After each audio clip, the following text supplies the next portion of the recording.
Hello everyone, welcome back to smart zones academy.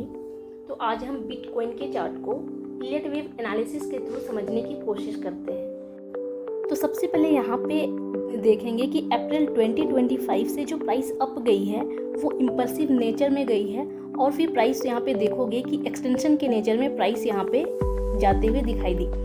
अभी extension का मतलब समझते हैं कि एक्सटेंशन का मतलब होता है कि वेव नॉर्मली जितनी बनती है उससे ज़्यादा लेंथ कवर करती है और अंदर ही अंदर मल्टीपल सब वेव्स डेवलप हो जाते हैं। यानी एक सिंगल रैली के अंदर सिर्फ मिनी 5 वेव्स स्ट्रक्चर नहीं बनते, बल्कि वहाँ पे +4 करके स्ट्रक्चर जो 9 वेव्स में भी दिखाई देते हैं। यहाँ पे आप देखोगे, यहाँ पे wave first, second, third, fourth, fifth and fifth के बाद यहाँ पे देखा जाए तो वास्तव में यहाँ पे एक डिग्री फिनिश होना चाहिए, बट यहाँ पे डिग्री फिनिश होते हुए नहीं दिखाई दिया, बल्कि प्राइस जो है +4 करके यहाँ पे एक्सटेंड करते हुए यहाँ पे 9 मूव्स दिखाई दे रहे हैं।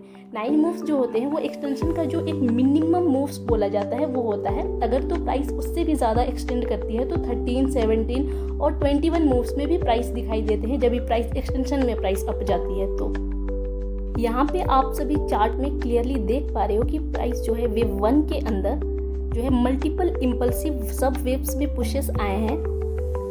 प्राइस बार बार किसी अच्छे बायर्स जोन से रिएक्ट करके और अपसाइड पुश होते हुए दिखाई दी। यहाँ पे इम्पॉर्टेंट बात यह है कि वे फर्स्ट के एक्सटेंशन होने का मतलब होता है कि मार्केट की बुलिश स्ट्रेंथ स्टार्टिंग से ही काफ़ी ज़्यादा है। जब वेव 1 इतना बड़ा बन जाए तो इलियट वेव प्रिंसिपल के हिसाब से बाकी वेव्स जो कि वेव थर्ड और वेव फिफ्थ है, इनमें से जो वेव्स होते हैं ना, वेव थर्ड, वेव फिफ्थ, वो छोटे बनने के चांस होते हैं। मतलब कि जो कैलकुलेशन होता है ना वेव्स का, वो थोड़ा सा डिफरेंट हो जाता है जब प्राइस वेव फर्स्ट में एक्सटेंशन के नेचर में दिखाई देती है। तो इस तरीके से वेव थर्ड और वेव फिफ्थ जो होते हैं वो छोटे वेव्स बनते हैं। तो क्योंकि इलियट वेव के रूल के हिसाब से जो हम देखते हैं कि वेव थर्ड जो होता है वो कभी भी शॉर्टेस्ट वेव नहीं होना चाहिए। तो इस हिसाब से देखा जाए तो जब भी प्राइस वेव फर्स्ट एक्सटेंशन में है तो वेव थर्ड टर्मिनेट कर जाती है, मीन्स कि अपनी 61.8% से 100% के रेशियो के बीच ही इस तरीके से वेव थर्ड फिनिश हो जाती है। और जो वेव फिफ्थ के लेंथ की बात करें तो वहाँ पे रैली जो दिखाई दे कि वो वेव थर्ड के मुकाबले कम ही रैली देते हुए दिखाई देती है।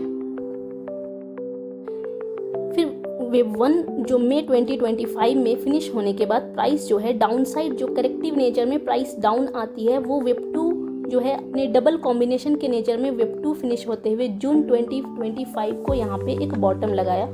और फिर प्राइस जो है अपसाइड फिर से कंटिन्यू हो गई, जिनमें 1, 2, 3, 4, 5 के नेचर में इस तरीके से वेव थर्ड फिनिश हुए, जो कि टर्मिनेट करते हुए नजर आए। टर्मिनेट करने का मतलब यह है कि जो फर्स्ट डेस्टिनेशन होती है ना इम्पल्स की जो होती है, वो एक स्टैंडर्ड रेशियो 161.8% वो रीच नहीं करती है। तो इसका ये मतलब होता है कि वेव थर्ड टर्मिनेट कर गई।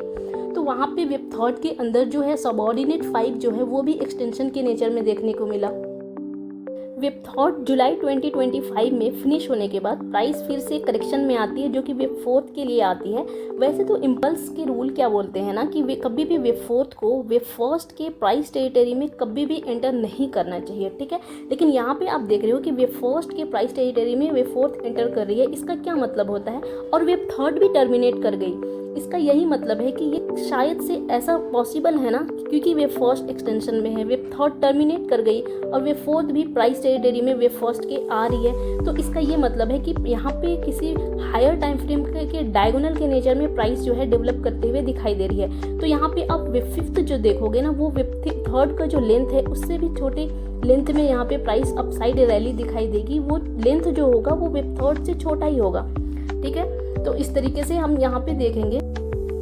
तो करंट सिनेरियो की बात की जाए तो यहाँ पे आप देखोगे कि जो प्राइस जो है वो वेव फोर्थ जो है फिनिश होते हुए दिखाई दे रही है। मतलब कि प्राइस किसी अच्छे बायर्स के जोन में यहाँ पे अप्रोच कर चुकी है। तो यहाँ पे जो हमारा जो ये रेंज जो है 1,09,000 से यहाँ पे नीचे का जो रेंज है 1,05,900 के का जो रेंज है, इसी रेंज से यहाँ पे जो इंस्टीट्यूशंस है वो इंटरेस्टेड नज़र आ रहे हैं। तो प्राइस यहाँ से पुश लेते हुए दिखाई देगी अपसाइड के लिए। और जो वेव फिफ्थ के लिए प्राइस यहाँ से वेव फोर्थ से अपसाइड जाएगी। तो वेव फिफ्थ का जो फर्स्ट टारगेट यहाँ पे देखते हैं ना, तो 1,26,600 के ऊपर ही यहाँ पे टारगेट निकल करके आ रहा है। तो इस तरीके से बिटकॉइन के ऊपर देख रहे हैं कि प्राइस जो है किसी बाइंग अच्छे एरिया पे है और फिर प्राइस जो है यहाँ पे अपसाइड रैली के लिए अपने आप को तैयार कर रही है। तो ठीक है दोस्तों, अगर आपको ये एनालिसिस पसंद आया हो तो लाइक, शेयर एंड सब्सक्राइब करें और अपने दोस्तों के साथ भी शेयर करें। और अगर आप नए हो तो चैनल को सब्सक्राइब करके बेल आइकन दबाना नहीं भूलिएगा, ताकि आपको मार्केट के लेटेस्ट एनालिसिस टाइम पे मिलते रहेंगे।